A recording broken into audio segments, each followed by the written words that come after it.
hope you can hear me. This meeting is being live streamed. Let me welcome you to the Waverley Local Planning Panel for the 27th of April 2022. Welcome you here and start by introducing members of today's panel. They are myself, Paul Steen, the chair. The expert members are Ms. Gabrielle Morrish and Mr. Graham Brown, and the community member is Ms. Penelope Mora, I beg your pardon. Can I ask the members of the panel to disclose any conflict of interest they may have in relation to all of the items on the agenda? I have none. I have none. No conflicts for me. Nobody has any conflicts. Well, we can start straight in on the meeting. The first item on the agenda is number 14, Glen Street, Bondi. And the only speaker registered to speak is Mr. Matthew O'Donnell. Is he present? Yes, Chair, can you hear me? Yes, and we can see you too. And you're the town planner for the applicant. That's correct, yeah. Look, I'll be very brief, supportive of obviously Council's assessment and recommendation for approval. The only point we would like the panel to consider further is in relation to condition 2, which is the design modification condition. Basically, it's in relation more so to the void and the fixed screens and the privacy screens at the rear. And I'd note the condition seeks to increase the rear setback of the building from the rear boundary further by pulling those structures back towards the main elevation of the building. Essentially, the views or outlook affected by the awning and the screens from kitchens of adjoining units and are primarily of the private open space of adjoining dwellings, and therefore we think they should still remain screened. Could you do me a favour, Mr. O'Donnell, turn your microphone up a bit? You're just a bit too quiet. Is that better, Chair? Yeah, that's good. That's good. Thank you. Sorry. Yeah, so I guess the other point is overshadowing caused by the first floor awning and privacy screens is only of kitchen windows and bathroom windows of adjoining properties. We kind of consider a good design outcome could be that we could seek to have the condition amended to have that. Which condition is there? Which condition? Condition 2. Which condition? 2. 2, I know, but which part of 2? There's about 4 parts. Bear with me, sorry. Condition 2, A2, sorry, and sorry, I can't see. There's 2A, and then there's Roman 2. Is that the one, the roof overhang? Correct, yeah. Okay, yeah. Good. We would seek to have the condition amended to pull that structure back in line with the balcony structure of number 12 Glen Street, which you would be able to see on the floor plans is clearly outlined. So that's essentially where we would ultimately like to see that condition amended to achieve that rear setback consistent with the balcony line of the adjacent property. That's all. Okay. And did you have anything to say about the void, or you accept that condition? Well, essentially, we would like the void retained, and by pulling the sides of the structures back, and obviously the rear operable screens to align with that adjacent balcony, we feel you could still retain a void, but obviously the bulk and scale of the structure is still reduced. But the client's receiving the same design outcome, really. Any questions from the members of the panel? No. No questions. No. Well, thank you, Mr. O'Donnell. We'll consider what you've had to say later when we consider this item. And we'll notify our decision on the council website as soon as may be possible. Thank you. Thank you. So we come to the next item, which is number 1, Hewlett Street. 1 Hewlett Street, Bronte. There are a number of speakers. The first one I have is Mr. Alex, I think it's Mr. Taaffe. Taaffe. I might have difficulty with the name. I'm not quite certain. I apologise to the person. That's okay. It could be Felix Taaffe. Yeah, how do you put Taaffe, is it? Is that Taaffe, right? yeah, Felix Taaffe. Felix Taaffe. That's fine. How's it going? Good, good. And you're from I'm from 1A Hewlett 1A Street. Hewlett Street. Yeah, exactly. Yes, Yeah. please go ahead. Thanks so much. Yeah, thanks for this opportunity. I just want to say first off, we're not opposed to the second story renovation. We just want it to be in accordance with the LEP and DCP.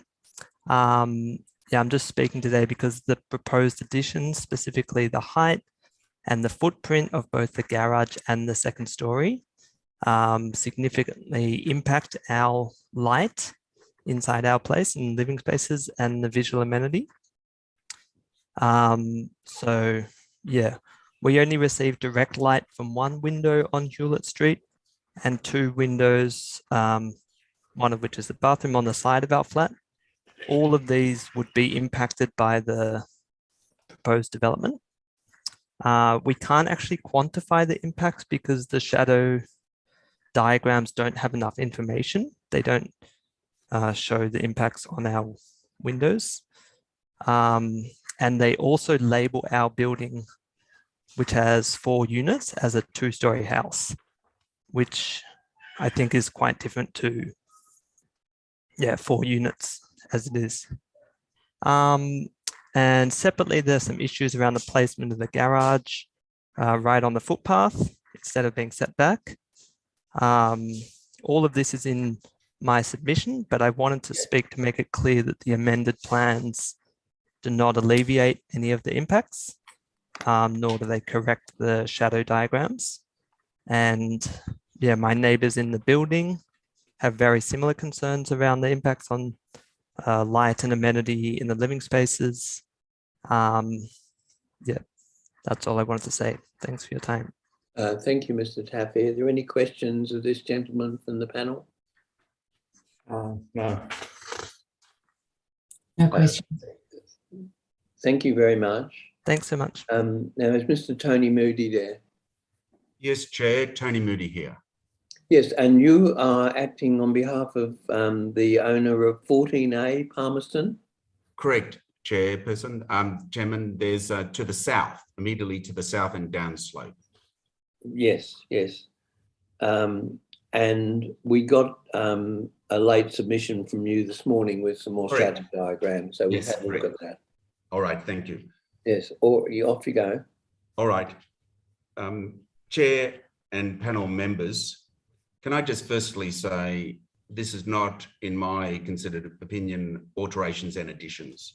One only needs to go to the architectural plans, particularly DA09, to demonstrate there's a radical transformation.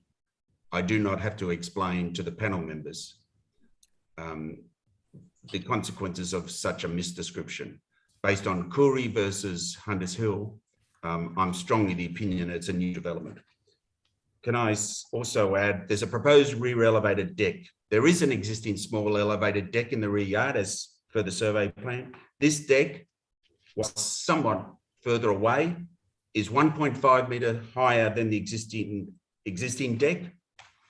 It has an area of 18 square metres, which is in breach of the DCP. It has a depth of 3 metres, which is in breach of the DCP of 1.5 metres. Most interestingly too, the rear setback line on the first page, DA00, shows the rear setback line.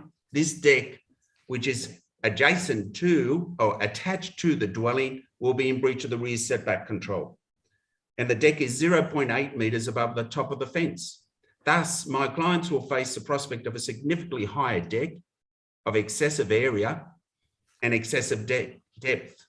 Now, the solution proposed by the applicant is to put up a 1.8 metre high screen in this breaching portion of the rear setback. That adds further to bulk and scale. If and only if the panel was of a mind to approve the deck, we ask it to be lowered to the height of the existing deck at 54.61. In terms of solar access, the report honestly acknowledges and professionally acknowledges that it's in breach of the solar access control. We would ask that the proposed, quote, planter box on DA08 be removed. That will have some benefit to the northern windows of my client's dwelling in terms of the northern facing.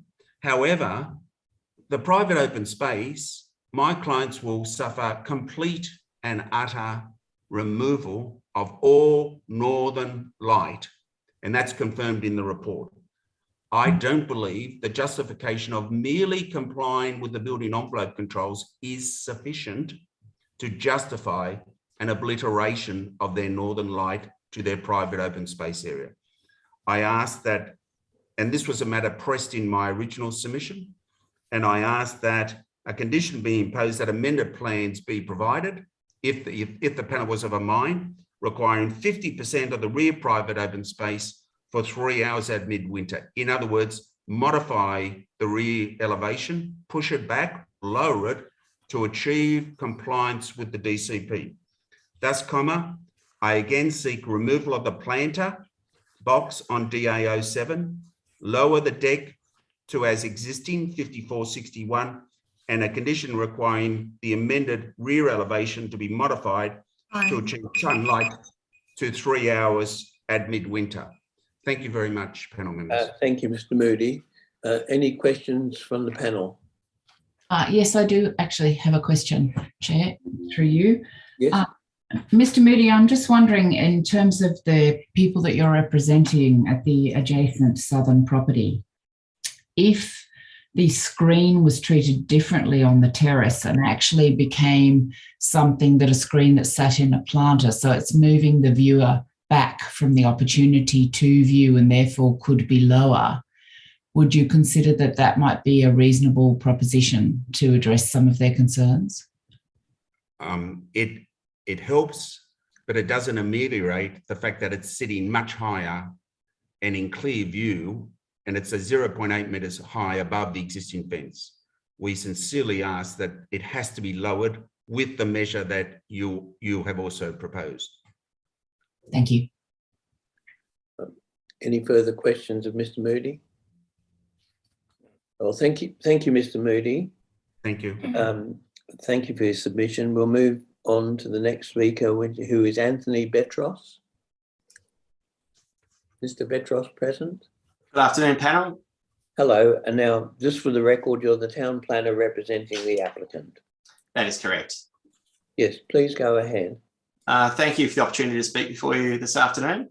I became involved after lodgement of the application, prior to it being amended, and after visiting the site and looking at the relationship with the properties to the south, we made some significant changes in relation to the treatment of the deck and also its size and increased landscaping within the rear setback to the south of the deck.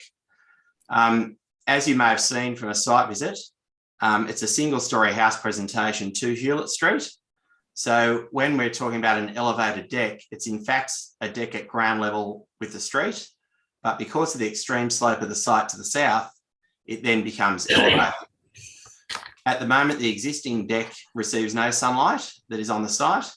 So elevating the deck to be flush with the living room areas internally significantly improves safety, surveillance, and sunlight to that area. To then ameliorate the privacy and visual bulk impacts to the neighbour to the south, a 1.6 metre high screen has been proposed, which would then only allow for outward views over the top of the properties to the south at Palmerston Avenue. The section shadow diagrams on page 112 of your business paper, I think, clearly show the benefit of the recessed nature of the deck as well as the siting of the first floor set back from the ground floor from the rear. That shows some sun angles that allow for penetration to the internal living areas of the property, particularly at 14A, which is directly to the south. So I think what's been achieved with the amended plans represents an appropriate balance in providing for improved amenity to the subject dwelling, whilst also reasonably preserving amenity to the property to the south, as also reflected in the council officer's report. In relation to the gentleman's concerns to the west of the site, I note that there is a condition of consent which requires the portion of the carport behind to be set back 900 millimetres, which I think would ameliorate some of the shadow impacts that he raised. And also there's a condition to increase the sill height of one of the west-facing windows as well. So I think the conditions suitably address the property to the west, and I think it's a reasonable design response to the south, but happy to answer any more questions. Thank you. Thank you, Mr. Betros. Are there any questions from the panel for Mr. Betros? I have some questions, Mr. Betros. Go ahead. So I have two questions for you.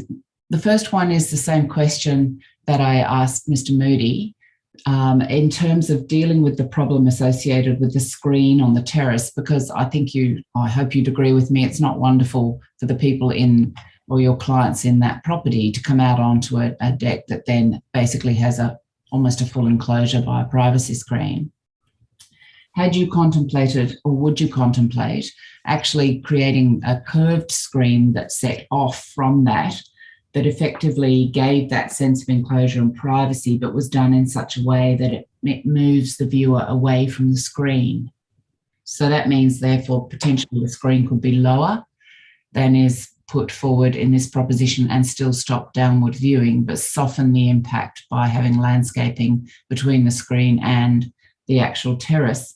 But in hearing our previous objector and their concerns about what's happening to the property to the south, I also wondered, given the amount of demolition that's happening in the living area, had your client or yourself contemplated a split level living room that would allow the floor level of the living room to be lowered and therefore still maintained a level relationship with the terrace? The last question, no, we didn't look at that. It's only a very compact floor plate, as you can see on plan, the ground floor plan, which I think is sheet 105. It is quite a small floor plate, and I think that would probably compromise the internal amenity of that property to go down a level, and would also then reduce the amount of sunlight received through clerestories, etc. I think the change suggested to the terrace, is that retaining the same depth of 3 metres in a north-south direction, or is the... Yes, it wouldn't change the extent of paved area that you've got shown on the terrace. What it would do is take the privacy screen, and instead of having it aligning directly on the edge of the terrace in its southern alignment, it would actually curve that out to allow a planter in between the paved area and the new screen location, so you could get away with a lower screen. I support that as well, because I think it would reduce the visual bulk looking upwards from the southern neighbour. Yeah. Furthermore, I'd just like to reiterate, we've set back this deck 2.3 metres off the rear boundary, which I think is sufficient area to grow some dense planting, so that looking upwards, they're not looking up at a very tall screen. We were quite conscious of that. So that's why that was reduced to the 3 metres. But I think the combination of that plus your suggestion would certainly assist both parties. Thank you. No more questions. Thank you. Thank you, Mr. Betros. Any further questions of Mr. Betros from the members of the panel? No. Thank you, Mr. Betros. That's all of the speakers for this application. So at the conclusion of the public meeting, we'll consider the application and notify our decision on the council website as soon as may be possible. Thank you to all the speakers. We move on then to 12 Princess Street, Rose Bay. And the first speaker I have is Joel Hothberg. Is that the correct? Yes, I'm here. Can you hear me? Yes, and we can see you too. And you're from, is it 10A Princess Street? Correct. Yes, please go ahead. Okay, thank you, Chair and panel. I've been asked to represent also 10 Princess Street, Mr. Justin Holtzman, and Yes. 8 Princess Street, Mrs. Gail Feifelman. Yes. They asked me to represent them. Yes. We do not oppose the proposal. We would like to make aware 2 concerns or requests to the proposal. The first is the nature of the excavation testing and construction to do with earthworks and excavation. And this is put forward by Justin Holtzman at 10 Princess Street, but Mrs. Feifelman and I support it. We would like to have more seismic and vibration testing because of the nature of the substrate and also the build. Mr. Holtzman noted that the work of the excavation is within 0.9 meters of the boundary of some of the boundary line, which is actually the excavation goes right up to the boundary line. It's also got significant gradient, which has to be leveled, and underground parking. Now, our concern is that there may be cracking, movement, or structural damage either during the excavation and build or in the future. And we would like more vibration testing, additional to what is standard, to ensure that we don't suffer from this in the future. We have had substrate dilapidation between our houses in the past, very sandy soil. Basically the one backyard alongside 2 houses totally collapsed. So this has raised our concern that there could be damage to our houses. We understand that there'll be geo testing all the way through, but we're asking for a high level of vibration and seismic testing because of the construct, because of the substrate soil in Rose Bay, and because of experience that we've had directly in the area.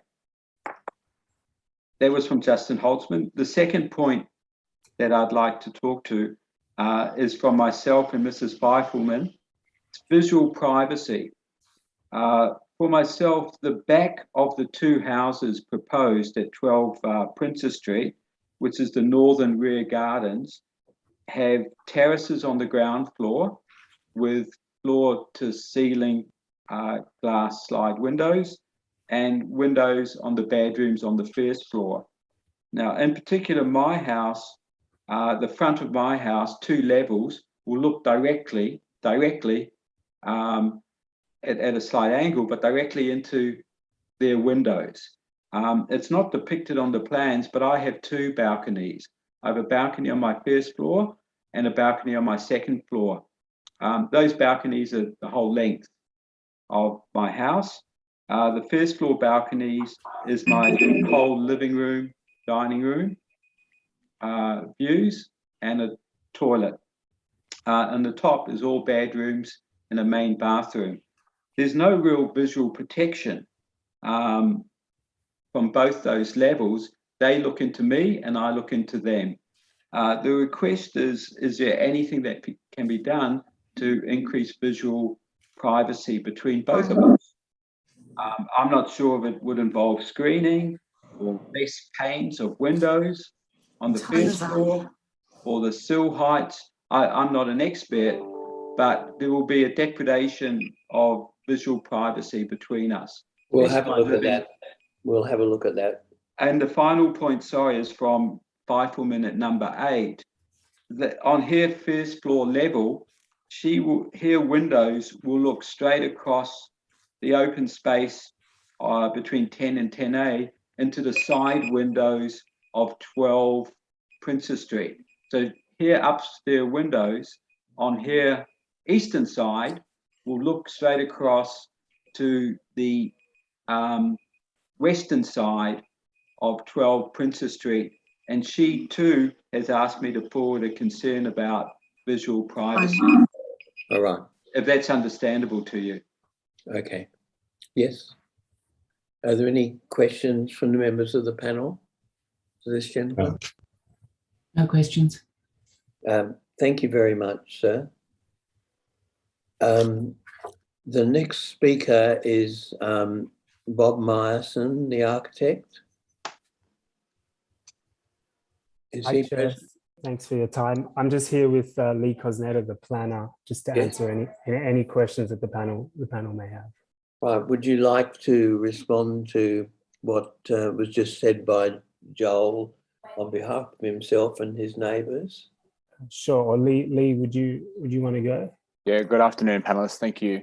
And so Lee Cosnetta, town planner on behalf of the applicant. Thank you, Yes, Chairman. go ahead. Firstly, thank you to the officers for a comprehensive report and their endorsement of the application. We've read the conditions and the recommendation and agree with the stated recommendation in the report and all conditions. Moving directly to the concerns of Mr. Hockenberg and those he's representing, in relation to the excavation and vibration monitoring and management, the application was accompanied by a geotechnical report that does outline the projected vibration management and monitoring solutions for this proposal. There is a comment in the geotechnical report that says what those vibration limits will be within, and claiming them to be within normal range, but also with a more sensitive vibration limit being considered, and when necessary, a vibration management plan could be implemented to control vibration levels. With respect, I think the geotechnical report deals with vibration sufficiently, and if there was the need for vibration monitoring, that report will call it up as required by conditions of consent imposed by council. I looked at the conditions quickly and I didn't see any particular reference in the conditions to the geotechnical report which was received by council. And have I missed it, Mr. Cosnetto? Perhaps you have, Mr. Chair. In condition 1, listing the approved documentation. Yes, I saw that, but I'm saying that there's separate condition that there often is that says you have to comply with the geotechnical report. There's not a duplicate condition to my knowledge. There is a further condition that talks about structural engineer oversight. Yeah. Which I can attempt to find the number of as I'm scrolling through. There is an excavation condition to number 26. There it is, yes. Yes. And there's the dilapidation report. Yeah, so all of those conditions are endorsed. If there needs to be a duplicate condition to call in any of the recommendations of the geotechnical report for comfort, those are accepted. It's implied, to my knowledge, with the acceptance of condition 1D, that if there are recommendations in the geotechnical report, that they are to be followed. Okay. Sorry, I interrupted you. No, not at all. Dealing with then the visual privacy, I might first deal with the privacy impact. Mr. Hockenberg was representing number 8, Princess Street, and 10. I think page 165 of your papers provides the best image to just have in front of us to understand the impacts. With regards to 8 Princess Street, it's obviously a property away from the subject site, and the view across the courtyard of 10 and 10A that may be achieved is, one, a sufficient distance, but secondly, it's 2, the blank wall presentation of a bedroom on that western side of the building and a bathroom window. So we don't see that there are unreasonable visual impacts between our property and number 8. In relation to the impact on number 10 at the front of the site, we don't say that there are any impacts because it is only seen through side-facing windows that are from low-intensity rooms, as bedroom, bathrooms, and that small study. The area of overlooking that is available is from the master bedrooms at the back of our property at the first floor level. However, the impact with respect is upon the property, not from the property. Those bedrooms, which are low use rooms without balconies, they will have internalized privacy as they should, for bedrooms.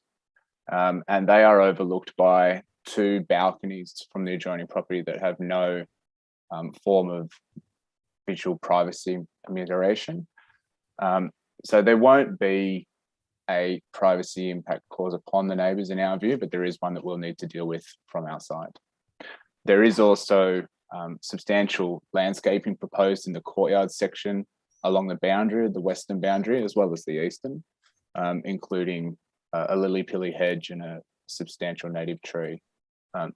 They will assist to block some aspects of the 2 properties from each other, but we don't say that there's a need for any further privacy mitigation from that bedroom window. Okay, thank you. Are there any questions from the members of the panel, either to Mr. Cosnetta or the architect, Mr. Marson? No questions. No one has any questions? All right, well, thank you. So at the conclusion of the public meeting, we will adjourn and consider this application and notify our decision on the council website. Thank you. Thank you. We move then to the next item, which is 5 Castlefield Street, Bondi. And there are a number of speakers. The first one I have is it Mr. Pello, Mr. Nick Pello? Hi, yes, it's me. Oh, good. And you're from, is it number 8 Castlefield? Sorry, what number are you in Castlefield? Okay, I'm number 1. I'm going to represent I beg your pardon, I can't read my own writing. Yeah. And I think that you had Mr. Brett Daintree acting on your behalf, advising it. That's correct. So he sent us an email this morning with a late submission saying that he was in the court, so he couldn't be in 2 places at once. But we have his submission and that will be taken into account. Chair, I am here. The matter is discontinued. Well, welcome. Thank you, Chair. So would you like to go first, Mr. Daintree? Yes, I'd like to keep it very short since you do have my written submission and it has been taken to be read. I just have to say that we support the report. The staff's done a good job. They've taken into consideration our submissions, and in particular, they've sought to impose a condition that would address our concerns in relation to the predominant rear building alignment.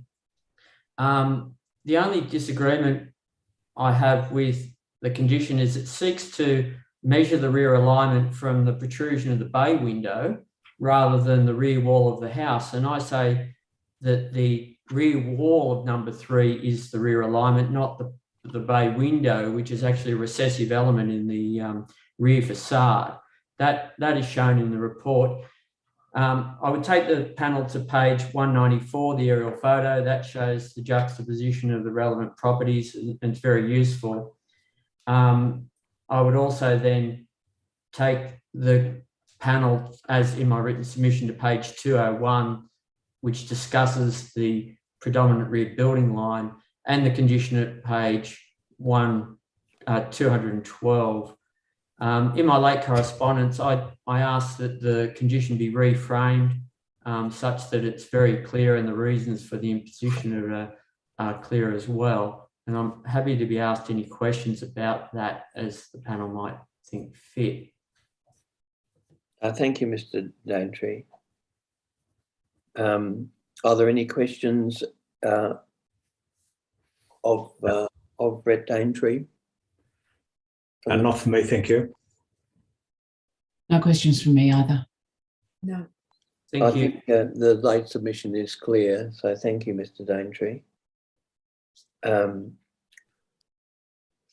Now, does Mr. Pello wish to speak, or is he happy to go along with?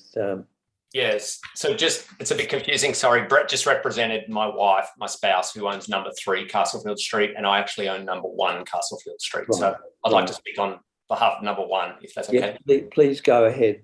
Okay, fantastic. I just wanted to note at the outset that this developer is not a resident of Waverley, and I understand he's involved in a few of these cases with the council at the moment. About 3 years ago, we did the development at number 3, and we had researched this topic of the rear building line, and we had word from council, and we understood that the rear setback was to be upheld. We didn't really foresee a developer creating a new rear building line to the north of us when we did our development 3 years ago at number 3. And that development, as you can see, is quite a generous renovation. We have a modern family home here, and we respected those controls. And what we're asking the panel to do in this case is to also, help those controls. We respected those controls with the expectation that they'd protect us in the future, and that's where we are today. So the creeping nature of that proposal at number 5 basically means that any development I do at number 1 or our neighbours at number 7 who also objected, and unfortunately Neil had to leave at 12:30 today, he was going to speak, but they've objected in writing. They may be similarly encroached upon or shadowed out in the future. So we're kind of, it's hard to make plans. So we're asking that the panel be consistent with these controls to give us some certainty with the design of our own homes and also ensure that these controls apply fairly. The development at number 5 will already have major impact on our solar access to the rear private open space at number 1, and it will breach the rear, and the breach of the rear building line will make this a severe impact, unfortunately.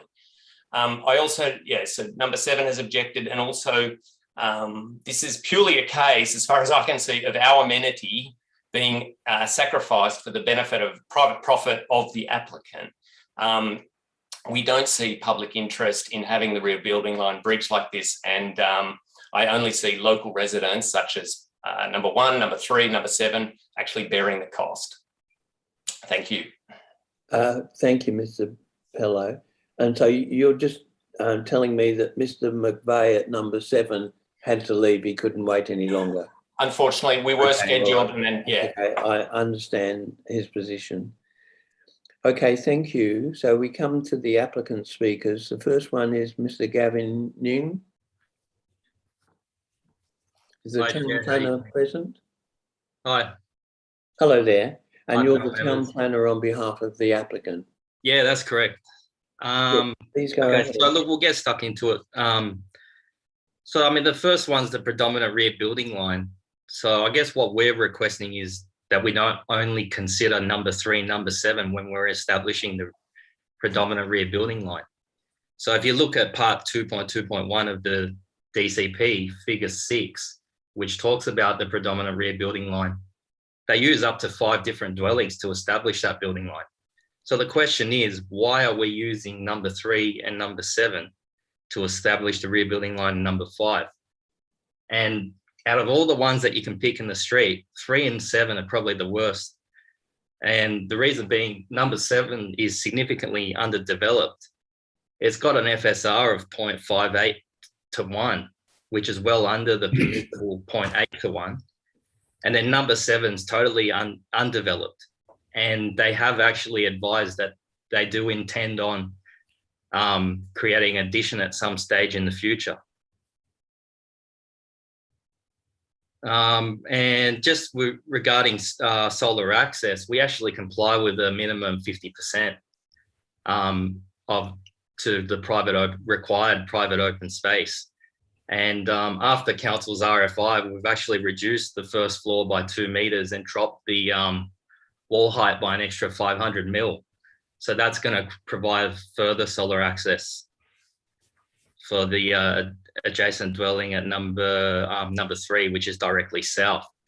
So even considering the challenging orientation of these sites, we still can provide a reasonable level of amenity.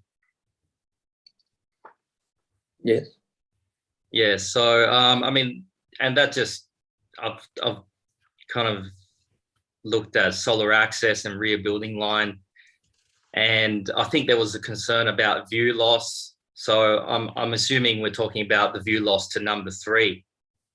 So I mean, if you look at some of the photos in the agenda, we would only be obstructing some views if we were looking directly 90 degrees to the north. And there's not much visual interest there. There's only, you know, the back of some dwellings. Okay.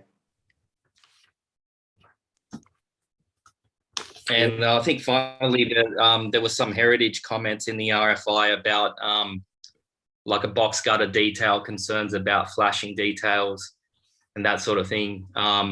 So, I mean, all first floor additions are going to have these type of roof details, and I don't really think it's necessary to consider these things at DA stage because, I mean, you know, there's always going to be a box gutter and it's more of a hydraulic consideration. All right. And the draft conditions are recommended of consent, are they acceptable to you? Yes, generally, yeah, they're acceptable. Okay. Okay. Any questions from the members of the panel to the town planner? No questions. No questions. No questions. Thank you. And then there's the architect. Is it Mr. Zeina? Yes, Mark Zeina. Zeina, I beg your Yes, pardon. that's not a problem. The architect, Mark Zeina, for the applicant. Yes, furthermore to what Gavin has been saying in regards to the rebuilding line.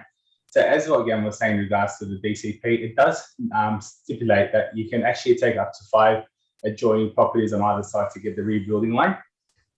And speaking, looking at the rebuilding lines of the adjoining properties, as what we said, number 3 and number 7 are pretty undeveloped at the moment and they haven't maximised the level. I also found it a little bit unfair the stating that the applicant, my client, is a developer. The neighbouring properties don't know if we are going to be living in it or if we're going to be selling it. So that's probably something that shouldn't be really taken into consideration if they're a developer or not. We are an applicant trying to improve the amenity, improve the design of the area. So that's one thing. In regards to the solar access, because it is a kind of an east-west facing block, so anywhere on the south is just going to get some shadowed issues. So in our diagrams that we have showed in the architectural plans, it clearly shows that the existing shadow diagrams to the new shadow diagrams, there's not too much dissimilar in how much shadow they have lost, so how much sun they have lost. So we feel that the development is still in keeping with the area and the shadow, because of the orientation of the block and the style of the block, has not determined or has not impacted it too much the other properties. So moving forward, I feel that we've also reduced, as what Gavin said, reduced the rear building line by a further 2 meters than what we previously had. So we are trying to work with the RFI that has sent out to us and trying to work with the neighbouring properties to get a better development and hopefully an approval.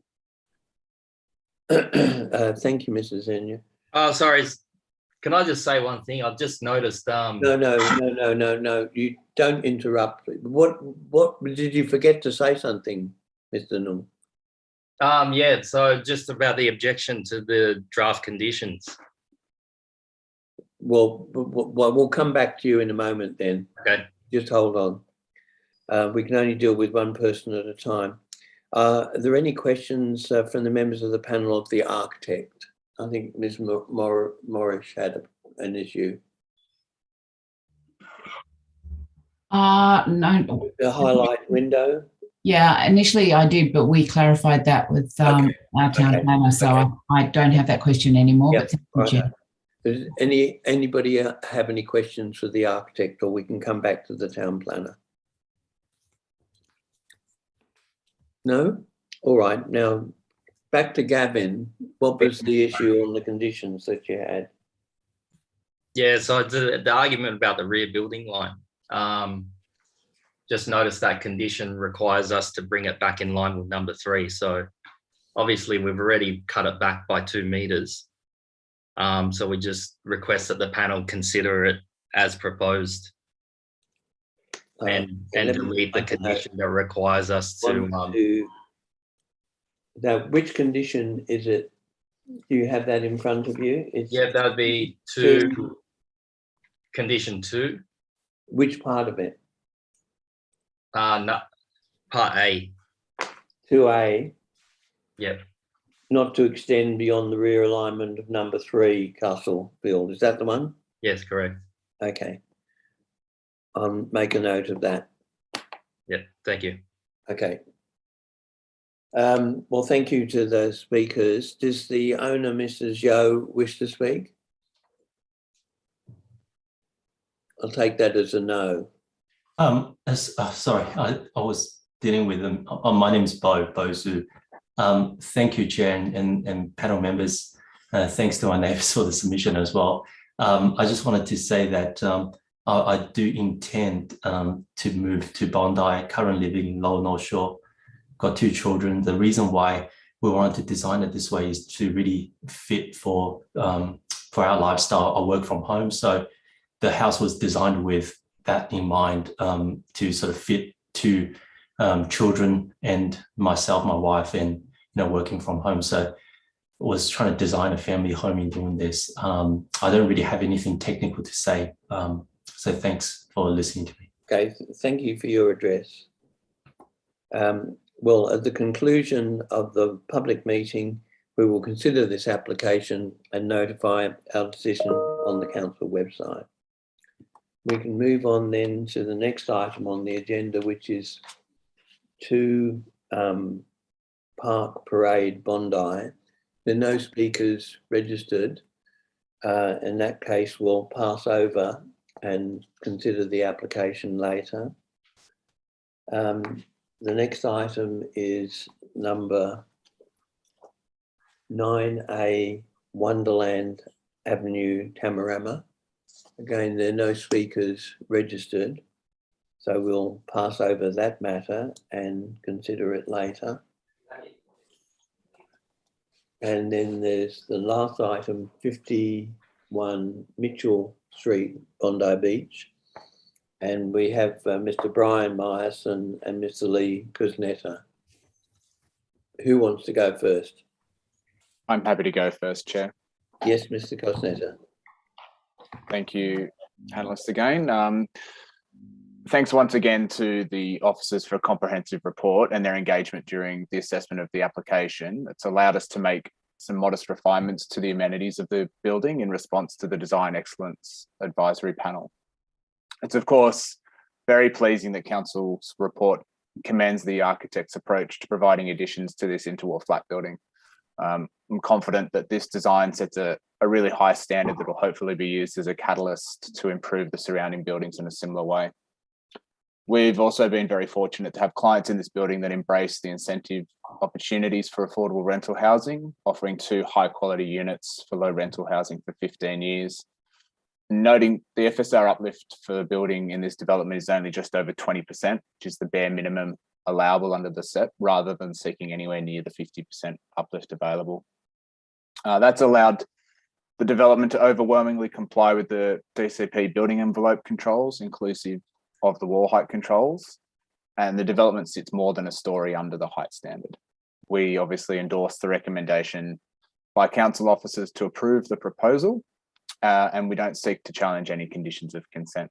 We therefore ask the panel to approve the development as recommended. Available for any questions. Thank you, Mr. Kuzneta. Are there any questions of the town planner from the members of the panel? No. No questions. Okay, thank you. So can we have Mr. Brian Myerson, please? Mr. Chair, thank you. I won't be adding anything to that. I'm really here to answer questions. Thank you very much. There may be some questions from the panel. That's why I called on you, Mr. Myerson. Okay. I think Ms. Morris had an issue she wanted to raise with you. I do. I agree with the report. I think it's a very skillful extension to the existing flat building. But I do have a question regarding the area of communal open space that's shown along the northern boundary adjacent to 49 Mitchell Street. It's in a pretty narrow area and it seems to be comprised of clotheslines, bicycle parking, and a very narrow area of communal open space. It's my understanding the only way to get to it is really to come out the front door, walk in front of the master bedroom for Unit 1, and then get to that space that way. And of course, you've got situations where people would be possibly milling about close to the second bedroom of that same unit. So I question, I guess, the utility of that space and whether it actually would be used. I understand the reason for providing it because there's no private open space associated with the studio unit that's located on the next floor up, Unit 5, which I must say seems a very generous studio unit. So I have a couple of questions, I guess. One, do you think the communal open space would genuinely be used? And do you think that it would be likely to be used by the occupant of Unit 5? And my second question is, did you look at any point at a layout that looked at the opportunity to make Unit 5 a two-storey unit so that it could perhaps gain the space of the master bedroom, ensuite or something along those lines of Unit 1 and thereby gain that front setback and the side portion setback as part of its communal open space? Sorry, its private open space. Thank you, Ms. Morris. So just going back, I'll start with the last question. We didn't consider a two-story unit because, in fact, the clients are not young gentlemen in this instance, and they're very aware of, not having to negotiate stairs once you're within your apartment, etc. And we just think it's better to provide, and the unit that has been provided, which we call a studio, is in fact one of the best studios I could imagine, actually, even though it's only 45 or 46 square meters, but it just shows you what you can do. I can't recall a studio having this level of amenity that I've seen, by the way. And so I just think that this is a better outcome, not having another set of stairs within a building that's only got a very small number of units. It's already got a stairwell in it. Just creates difficulties with access, etc. We do acknowledge that the communal open space there is a bit of an issue with it, but to get to it, you'd walk across. There's still a landscape hedge between the master bedroom of the ground floor unit and the pathway to get to the communal open space. So it could and would be used, but it's not going to be used by all the other units. Are very well serviced by patios or balconies, so it'd probably be only used by that one unit. So we do think this is probably, even though it's not perfect, and remember, we're not dealing with a totally new greenfield building here. We're dealing with an adaptation of an older building, and we really want to do our best that we can with this building and give it another lease of life for the next 50 years or so. But there is also, there's landscaping on the side of that building.